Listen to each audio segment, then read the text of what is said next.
मध्य प्रदेश के ग्वालियर की कोर्ट के अंदर एक लड़की जो कि बेहद खूबसूरत होती है, वो तारीखों पर आया करती थी। और इसी बीच में जब जब वो तारीख पर आती थी तब तब एक लड़का भी तारीख पर आया करता था। लड़का भी कोई कम हैंडसम नहीं था। एक दिन उस लड़के ने हिम्मत जुटाते हुए उस लड़की से पूछा कि तुम यहाँ तारीखों पर क्यों आती हो, तुम्हारे ऊपर क्या केस दर्ज है। तब लड़की कहती है कि मेरी शादी हुई थी, पति से विवाद हो गया था और पति ने अपने ऊपर ही गोली चलवाई और नाम मेरा लगा दिया। उसी का ही उसने एफआईआर कराई। मामला कोर्ट में विचाराधीन चल रहा है। जैसे ही उस लड़की ने ये बात बताई तो लड़के को बड़ा आश्चर्य हो रहा था। उसने कहा कि तुम तो बिल्कुल भी लगती ही नहीं हो कि शादीशुदा हो। अब लड़की ने पूछा कि तुम यहाँ क्यों आते हो, तुम तो बहुत ज्यादा दिखाई देते हो।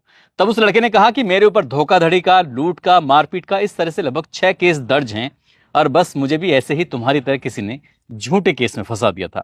अब लड़का और लड़की आपस में बातचीत कर रहे थे और बातचीत करते करते दोनों एक दूसरे से नंबरों का आदान प्रदान कर लेते हैं और नंबर का आदान प्रदान हो जाता है और ये बात फिर धीरे धीरे दोस्ती की तरफ बढ़ जाती है। दोस्ती प्यार में बदल जाती है और प्यार में बदलने के बाद दोनों फैसला लेते हैं कि अब जब तक जिएंगे दोनों साथ रहेंगे, चाहे कुछ भी हो जाए। और ये फैसला वो लेते हैं और इसको साकार करने की भी कोशिश करते हैं। लेकिन वो साथ जो था, वो 7 जन्मों का, भले ही चाहे उन्होंने अपने आप से वादा कर लिया हो, लेकिन ज्यादा दिन तक साथ रहते नहीं हैं। और यहीं से एक कत्ल की ऐसी इबारत लिखी जाती है कि जब इस घटनाक्रम का खुलासा होता है तो लोगों को यकीन नहीं हो रहा था कि कत्ल की ये वजह हो सकती है। जहां जहां तक इस खूबसूरती के चर्चे हो रहे हैं वहां वहां तक ये पता चलता है कि जो लड़की खूबसूरत है वो जहां भी जाती थी उसे कोई ना कोई पसंद कर ही लिया करता था और ऐसा पसंद करता था कि उसके लिए जान देने को भी तैयार हो जाया करता था और उस पर जान छिड़कने के लिए भी तैयार हो जाया करता था। आदाब, नमस्कार, सत श्री अकाल। मैं उस्मान सैफी। आज की जो सच्ची घटना मैं आपको सुनाने जा रहा हूं, ये सच्ची घटना है उत्तर प्रदेश के जिला झांसी की एक तहसील है टहरोली। और टहरोली तहसील का ही एक गांव लगता है कुम्हरिया। दरअसल ये कुम्हरिया की सच्ची घटना है। बात कर रहा हूं 24 जून 2025 की दोपहर 3:10 के आसपास का वक्त हो रहा था। एक व्यक्ति जिसकी उम्र लगभग 58 साल के आसपास होती है, नाम उसका अजय प्रताप राजपूत होता है, जो कि अभी अपनी पोती का जन्मदिन मनाकर घर ही आया था। और घर में आने के बाद जब देखता है तो घर की जो कुंडी है, दरवाजा है, वो बाहर से बंद था। आखिरकार वो अपनी पत्नी को इधर उधर तलाश करता है। जब उसकी पत्नी नहीं दिखाई देती तभी वो घर के अंदर उस कुंडी को खोलता है और प्रवेश करता है। और आवाज लगाता हुआ, उसे लग रहा था कि शायद किसी ने मस्करी करी होगी, इसलिए बाहर से कुंडी लगी हुई थी। वो धीरे धीरे करके ऐसे ही अंदर जाता है तो सारे के सारे दरवाजे खुले हुए थे। तब वो अपनी पत्नी को देखता है जिसकी उम्र लगभग 55 साल के आसपास होती है, नाम सुशीला देवी, जो कि बेड पर पड़ी हुई है। उसके हाथ बंधे हुए हैं, उसके पैर बंधे हुए हैं, उसके मुंह में कपड़ा ठुसा हुआ था। और जब उसने उस दृश्य को देखा तो उसकी चीख निकल जाती है। जैसे ही अजय प्रताप राजपूत अपनी पत्नी को इस हालत में देखता है, वो चीखता हुआ बाहर आता है। और उसकी चीखों को सुनने के बाद जो आसपास के घरों के लोग थे वो भी घर से बाहर निकल आते हैं, पूछते हैं कि क्या हुआ। बस इतना था। उसके बाद फिर देखते ही देखते पूरे गांव में ये खबर आग की तरह फैल जाती है। इसी बीच में किसी ने 112 नंबर पर पुलिस को फोन किया और जैसे ही पुलिस को सूचना मिलती है पुलिस मौके पर आती है। और मौके पर आने के बाद पुलिस ने देखा तो घर के जो जरूरी चीजें थी, पैसा था, जेवरात थे, वो यहाँ से गायब हो चुके थे। साथ ही जो घर में एक अकेली महिला थी जिसकी उम्र 55 साल के आसपास, नाम उसका सुशीला देवी। सुशीला देवी की बेड पर लाश पड़ी हुई थी, हाथ पैर बंधे हुए थे और उसके मुंह में कपड़ा ठुसा हुआ था। अब इसके बाद पुलिस ने अब इस मामले की जांच पड़ताल करना शुरू किया है तो पता चलता है कि 2 कप में आधा आधा कप चाय रखी हुई थी, नमकीन और बिस्किट रखे हुए थे। अब पुलिस ने यह अंदाजा लगाया कि जो भी कातिल हैं वो जानकार हैं और ये जो महिला है उन्हें जानती थी, पहचानती थी। बस इतना था कि अब घर वालों से पूछताछ करना शुरू कर देते हैं। जब अजय से पूछा जाता है कि तुम इस घटना के दौरान तुम कहाँ थे, तो वो कहता है कि उसकी जो पोती है वो ग्वालियर में रहती है। उसका 22 जून 2025 को जन्मदिन था, वो जन्मदिन मनाने के लिए गया हुआ था। जो इसका बेटा है वो बेटा भी वहीं पर गया हुआ था। घर पर सिर्फ सुशीला देवी अकेली थी। अब यहाँ कौन आ सकता है, जब इनसे पूछा जाता है तो उसने बताया कि जो उसका बेटा है, उसके बेटे की बहू है, बहू यहाँ पर आ सकती है और बहू का जो भाई है वो यहाँ पर आ सकता है। बस इतना था। उन्होंने पूछा कि वो क्यों आ सकते हैं। नाम था रागनी, उसके भाई का नाम आकाश होता है। आखिरकार वो क्यों आ सकते हैं, तो बताया जाता है कि लगभग 8 महीने से वो अपने मायके में हैं। जब मैं उसे बुलाने के लिए गया था तो उसके भाई ने मुझे धमकी दी थी, मारने की, पीटने की। उसने कहा था कि मैं तुम्हें सबको एक एक करके देख लूंगा।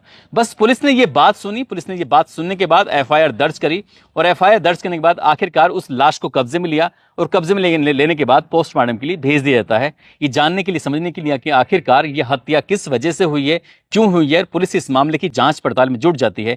एक तरफ नामजद एफआईआर दर्ज कर ली जाती है, उधर पोस्टमार्टम की रिपोर्ट का इंतजार किया जा रहा था। तो ये बताया जाता है कि नशीला इंजेक्शन लगाने के बाद, उसके हाथ पैर बांधने के बाद, तब गला घोटकर हत्या की गई थी। तड़पा तड़पा कर उस बुजुर्ग महिला को मारा गया था। आखिरकार जिनके नाम एफआईआर दर्ज की गई थी उनके बारे में पता चलता है कि वो पहले से ही थाने में आकर बैठ गए हैं। यानी कि रागिनी और उसका जो भाई आकाश होता है वो थाने में बैठे हुए थे। जब पुलिस ने उनसे पूछताछ की, उन्होंने कहा कि हमारा इस मामले में कोई भी हस्तक्षेप नहीं है, कोई भी हमारा इसमें हाथ नहीं है, हमने किसी की हत्या नहीं की है। पुलिस वाले कहते हैं कि हर कातिल यही बात कहता है कि हमने ऐसा कुछ नहीं किया है। तब वो कहते हैं कि आप जाकर किसी भी लेवल पर जांच कर लीजिए, पड़ताल कर लीजिए, और हमने ऐसा कुछ भी नहीं किया है। जब गांव में पूछताछ की जाती है तो गांव के ही लोग बता रहे थे कि सुबह 24 जून की तारीख थी, 6:30 बजे के आसपास एक महिला और एक पुरुष को देखा गया था, और वो महिला पुरुष इस घर के अंदर आते हैं। वही अब ऐसे में एक महिला पुरुष आते हैं, और पुलिस ने जो एफआईआर दर्ज की थी वो नाम दर्ज की थी, जिसमें महिला और पुरुष यानी कि दोनों बहन भाई का नाम दर्ज किया गया था। पुलिस उन्हें हिरासत में जरूर लेती है, उनसे पूछताछ करती है, लेकिन पुलिस को वहां से कोई सफलता मिल नहीं पा रही थी। तभी पुलिस ने उस महिला से पूछा कि तुम्हें किसी पर शक हो, तुम्हारी किसी से कोई जानकारी हो, या फिर तुम ये कोई सटीक जवाब दे सकती हो कि तुम अपने मायके में ही क्यों रह रही थी पिछले 8 महीने से, मुझे इसका जवाब चाहिए। जब पुलिस ने उस महिला से जवाब जानने की कोशिश की तो उन्होंने कहा कि हमारे घर में एक पूजा नाम की एक महिला रहती है, उस पूजा नाम की महिला के प्रति मेरे जो पति हैं वो बहुत ज्यादा प्यार करते हैं, उसी से एक बेटे भी पैदा हो गई है, और जब से वो बेटी पैदा हुई है उनका ध्यान मेरी तरफ बिल्कुल है ही नहीं। जब मैं अपनी कुछ जरूरत की चीजें मांगती हूँ, सामान मांगती हूँ, तो मुझे कुछ मिलता ही नहीं है। सब कुछ मिलता है तो पूजा को मिलता है। अब पूजा के बारे में जब पूछा जाता है तो पूजा के बारे में पता चलता है कि वो ग्वालियर में है। अब उसकी कहानी जब सामने आती है तो उसकी कहानी बड़ी विचित्र होती है। आखिरकार पुलिस उस महिला की तलाश में जुट जाती है, और कड़ी मशक्कत के बाद आखिरकार पुलिस के हाथ पूजा लग जाती है। जब पूजा हाथ लगती है तो पूजा से जब पूछताछ की जा रही थी तो पूजा ने जो कहानी सुनाई, शुरुआत में पूजा ने कुछ इधर उधर की बातें बताई, लेकिन पुलिस ने जब सख्ती से उससे पूछताछ करना शुरू किया है तब वो सच बताती है। वो भयानक होता है। दरअसल वो बताती है कि पूजा की बचपन में ही इसकी मां मर चुकी थी, और उसके जो पिता होते हैं वो रेलवे में लोको पायलट होते हैं, और उन्हें साल 2014 में एक ओरछा गांव का रहने वाला एक लड़का जिसका नाम रमेश होता है उससे शादी करा देते हैं। जब तब ये 12वीं पढ़ी हुई थी, ये लड़की देख तो पढ़ने में भी ठीक ठाक थी, लेकिन देखने भालने में भी ज्यादा अच्छी थी। उसके नैन नक्श बहुत ज्यादा अच्छे थे, इसलिए कोई भी उस पर मोहित हो जाया करता था, सम्मोहित हो जाया करता था, और वो अपने पति से कुछ डिमांड ज्यादा किया करती थी। जब डिमांड करती थी पैसों की, साज श्रृंगार की, तो उसका पति कहते था कि मेरे पास इतने पैसे नहीं है, और इसी बात को देखते हुए दोनों के बीच में विवाद शुरू हो जाता है। विवाद कुछ इतना बढ़ता है कि आए दिन रमेश अपनी पत्नी पूजा के साथ मारपीट कर दिया करता था, और मारपीट जब लगातार बढ़ती है तो इसी बीच में रमेश पर किसी ने गोली चला दी। रमेश उसमें बच तो जाता है, लेकिन बचने के बावजूद घायल हो जाता है। वो सीधा पुलिस के पास जाता है, और पुलिस से जाकर कहता है कि मेरे ऊपर जो गोली चलाई है वो किसी और ने नहीं बल्कि उसी की पत्नी ने चलाई है। पुलिस इस मामले को गंभीरता से लेती है, एफआईआर दर्ज करती है, इस महिला को गिरफ्तार करके जेल भेज देती है। इस महिला को जमानत मिल जाती है, लेकिन मामला अब कोर्ट में चला जाता है। इसलिए वो कोर्ट में तारीखों पर जाया करती थी, और जब तारीख पर जाया करती थी तो इसी बीच में यहाँ तारीख पर एक लड़का आया करता था। वो देखने में अच्छा खासा हैंडसम होता है, नाम उसका कल्याण राजपूत होता है। कल्याण राजपूत और ये लड़की जब आपस में एक दूसरे को देखते थे तब इन दोनों ने बातचीत करने का सिलसिला शुरू किया है। तो उस लड़के ने पूछा कि तुम यहाँ क्यों? तो उसने बताया कि मेरे पति ने ही मुझ पर आरोप लगाया है कि मैंने उस पर गोली चलवाई है, हालांकि वो अपना आपको निर्दोष साबित करने की लगातार कोशिश करती थी।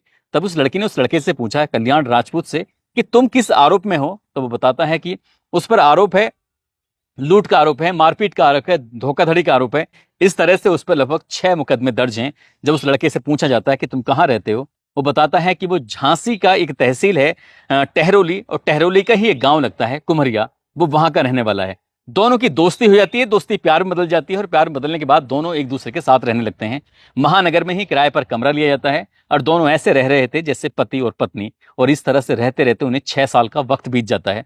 6 साल का वक्त जरूर बीता था, लेकिन कोई औलाद नहीं हुई थी, ना ही उन्होंने कोई बच्चा पैदा करने की शायद कोशिश की गई होगी, इसलिए उनको बच्चा भी नहीं होता है और वो दोनों साथ साथ ही रहते चले जाते हैं। लेकिन एक दिन 25 मई 2019 की ये बात है, कल्याण सिंह जब रोड पे जा रहा था, उसका रोड पर एक्सीडेंट हो जाता है और कल्याण राजपूत की एक्सीडेंट में मौत हो जाती है। जैसे ही उसकी मौत हो जाती है, परिवार वालों को खबर लगती है, परिवार वालों का रो रो कर बुरा हाल हो जाता है। पूजा अब करे तो क्या करे, पहले ही बचपन में उसकी मां मर चुकी है, पिता की भी मौत हो चुकी है, ऐसे में जाए तो कहां जाए।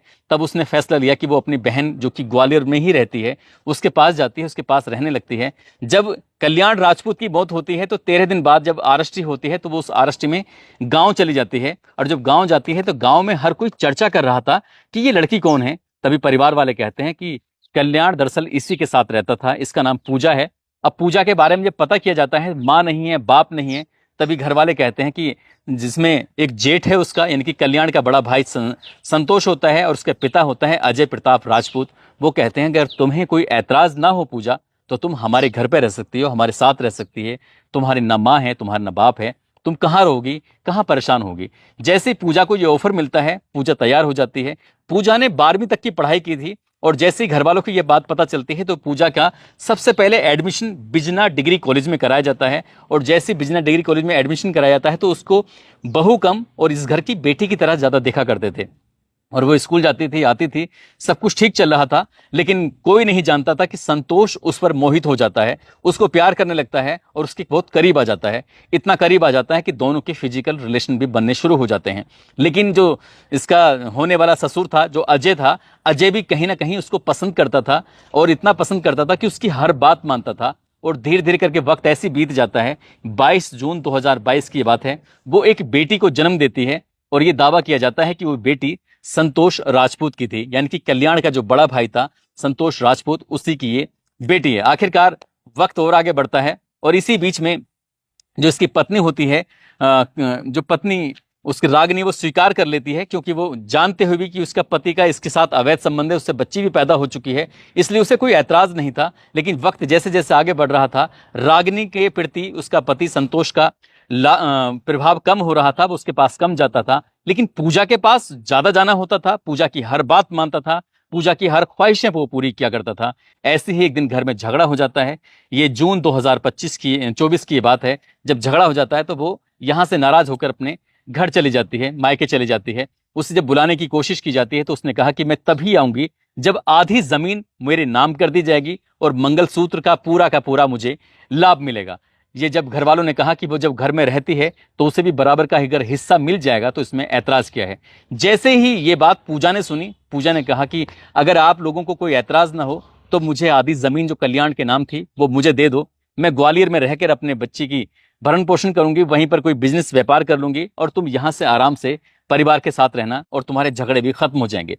जैसे ही पूजा ने ये डिमांड की, संतोष भी तैयार हो जाता है, और जो उसका ससुर था अजय भी तैयार हो जाता है। कहते हैं हमें कोई दिक्कत नहीं है, लेकिन सुशीला तैयार नहीं होती। सुशीला साफ साफ इनकार कर देती है कि वो जमीन का एक टुकड़ा भी नहीं देगी, इसलिए जैसे भी रहना है वैसे रहो, लेकिन जमीन बिल्कुल नहीं मिलेगी। अब ऐसी स्थिति में जिसे लगता था कि मेरे पास एक जमीन आ जाएगी, सब कुछ लाभ मिल जाएगा, लेकिन सास इसमें आड़े आ रही है। तभी उसने एक प्लान बनाया, हत्या का प्लान। इसलिए 22 जून को उसकी बेटी का जन्मदिन होता है।